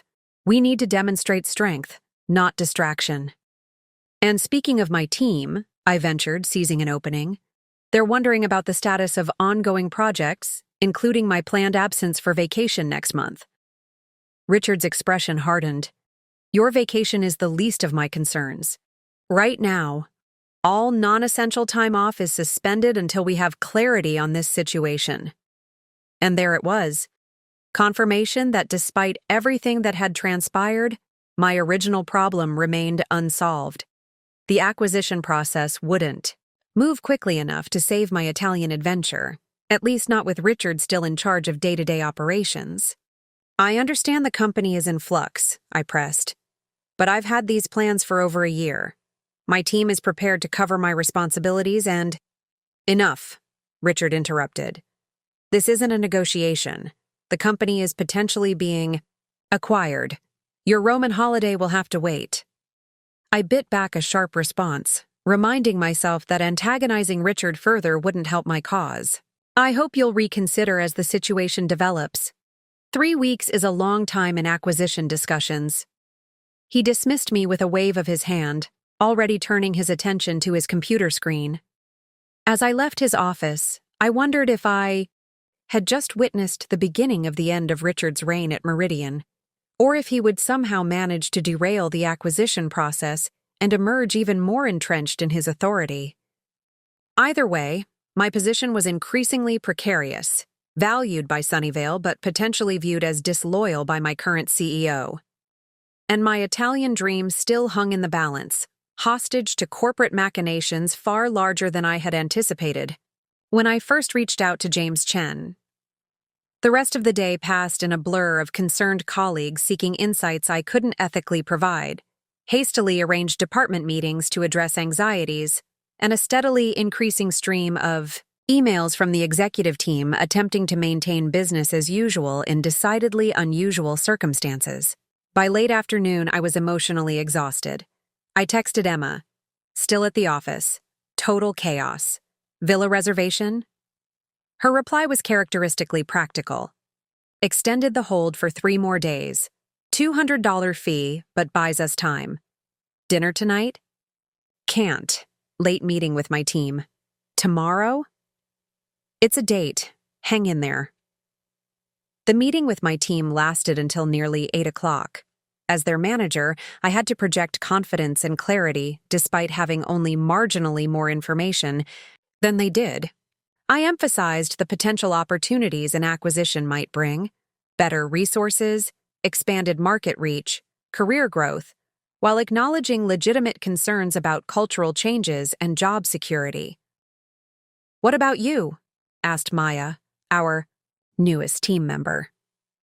The rumor is that you've been specifically mentioned in the acquisition discussions. Word traveled fast. I've been asked to participate in some preliminary integration planning, I confirmed, trying to downplay the significance. Mainly because I've been here long enough to understand how various departments interconnect. Is that good or bad? For us? Pressed Derek. Does having our manager involved give us some protection, or does it mean we're under more scrutiny? It was the question I'd been asking myself all day. Honestly, I don't know yet, but I promise to advocate for this team and our projects at every opportunity. You've all done exceptional work, and that should be recognized regardless of who owns the company. They seemed somewhat reassured, though uncertainty still hung in the air as we dispersed for the evening. I remained at my desk after they left, trying to process the day's events and prepare for whatever came next. My phone buzzed with a text from James. How did the announcement go? I hesitated before responding. These communications now felt more fraught with my role in the acquisition process officially recognized, if not fully disclosed. Mixed reactions, anxiety about jobs, Richard maintaining appearance of cooperation while clearly opposed. I've been tapped for integration planning meetings next week. James's reply came quickly. Expected. Richard will likely become more resistant as reality sets in. Your participation in planning is excellent news. Sunnyvale values your insights. I stared at his words, wondering if I was being played. Was I genuinely valued for my expertise, or simply useful as an inside source? And why did the distinction matter so much to me? Before I could respond, another text arrived. Still concerned about your vacation? I spoke with our HR director. Once the preliminary agreement is signed, Sunnyvale can formally request that key personnel transitions be respected, including pre-planned leave. Should happen within 10 days. 10 days. That would be cutting it close with my departure date, but it offered a glimmer of hope. I found myself clinging to the Italian trip as a symbol of autonomy amid forces beyond my control, a reminder that I was more than just a corporate asset being evaluated and positioned in this high-stakes game. Thank you. That would be a relief.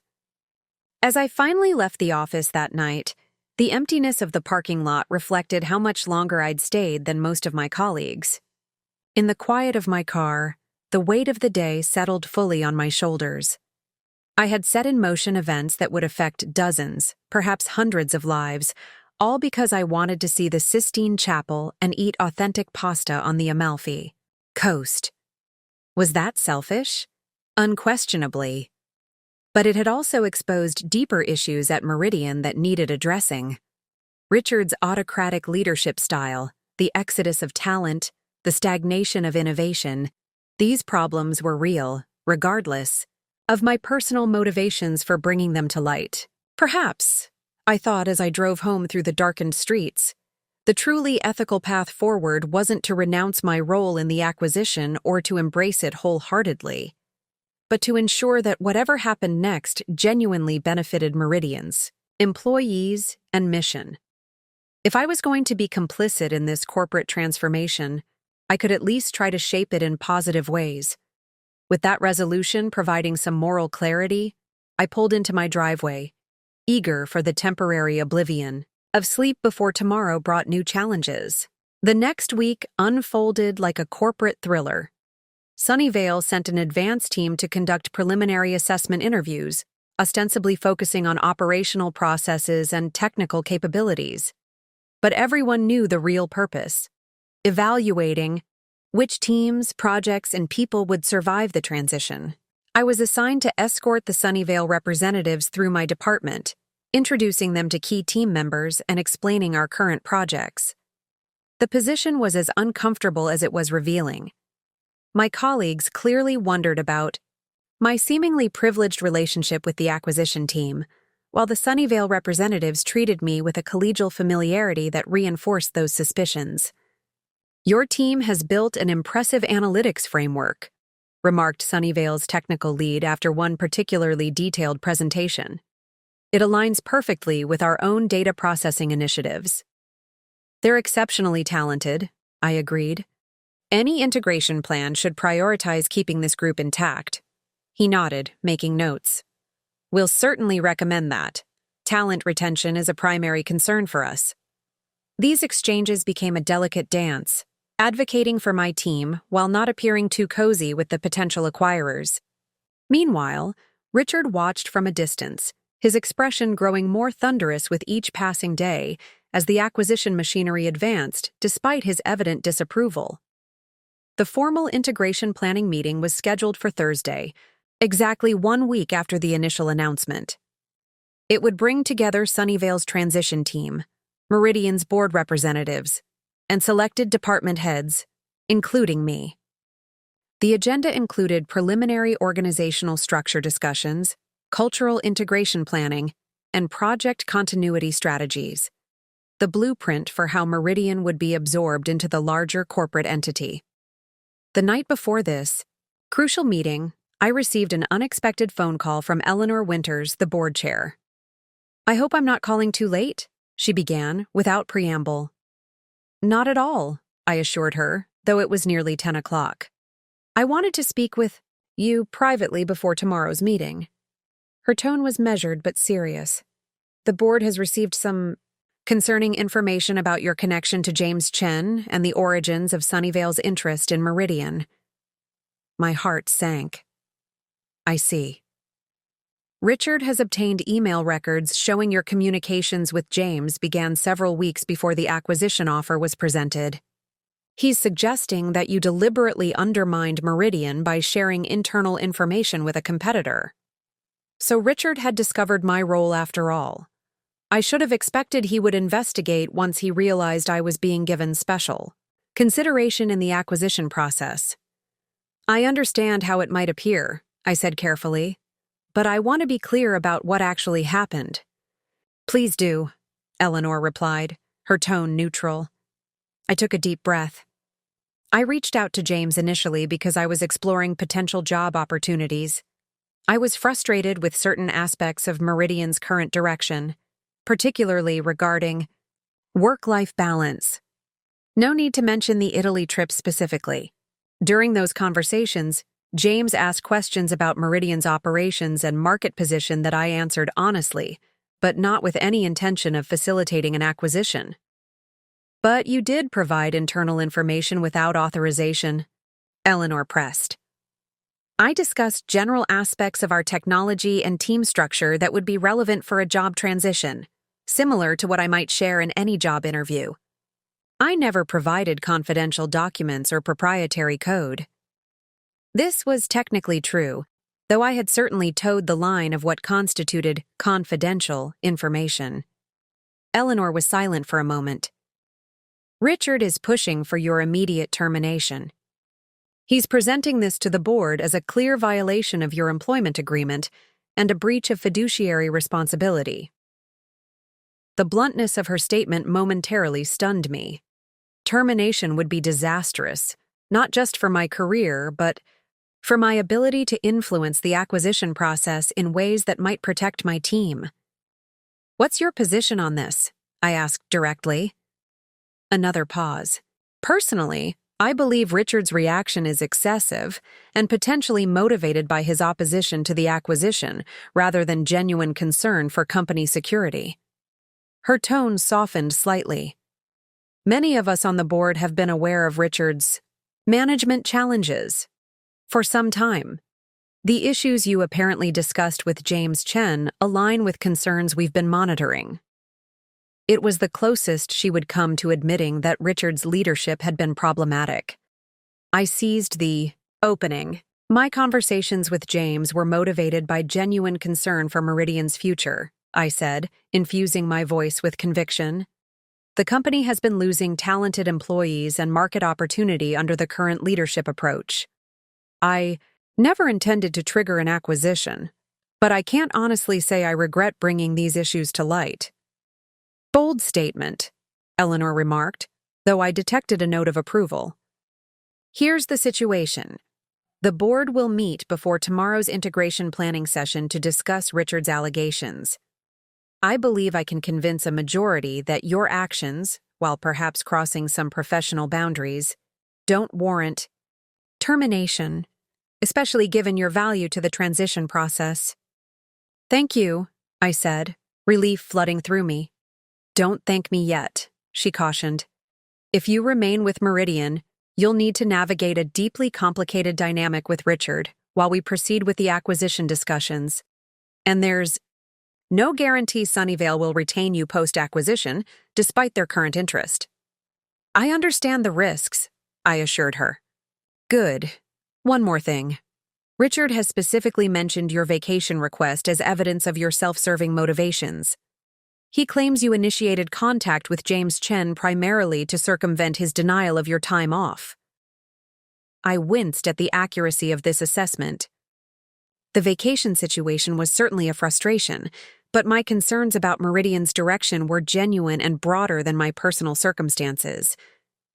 "That's what I thought," Eleanor said, and I couldn't tell if she believed me or was simply acknowledging my response.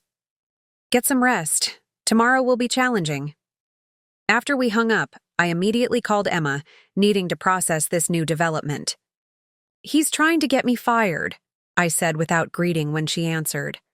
"Richard found the email trail between me and James." "Damn," Emma replied succinctly. "Can he do that?"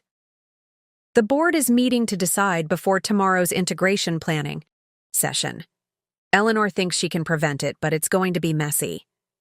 Emma was quiet for a moment. "Do you have a backup plan if they do terminate you?" The question jolted me. I'd been so focused on navigating the acquisition process that I hadn't seriously considered the possibility of being removed from it entirely. "I guess I could probably get a job at Sunnyvale directly," I said slowly.